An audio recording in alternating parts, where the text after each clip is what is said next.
तो जैसा कि आप सब देख सकते हैं कि पूरा एक माहौल सेट हो गया है। हम लोग जो आ चुके हैं बारात में, और अब यहाँ से जो है कल्लू जी को स्टेज तक लेकर जाया जा रहा है, और जिसके लिए कल्चरल इवेंट रखे गए हैं, कल्चरल प्रोग्राम रखे गए हैं राधा कृष्ण की झांकियों के साथ।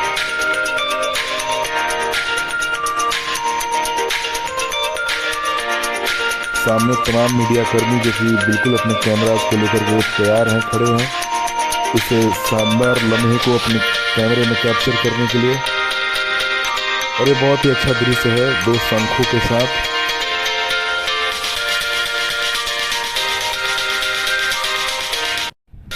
जैसे कि आप सब देख सकते हैं कि शंख और बिगुल के साथ एंट्री हो रही है दूल्हे राजा के मंच पर धीरे धीरे बढ़ते हुए, और उनके भाई आगे बढ़ते हुए आंसू भैया।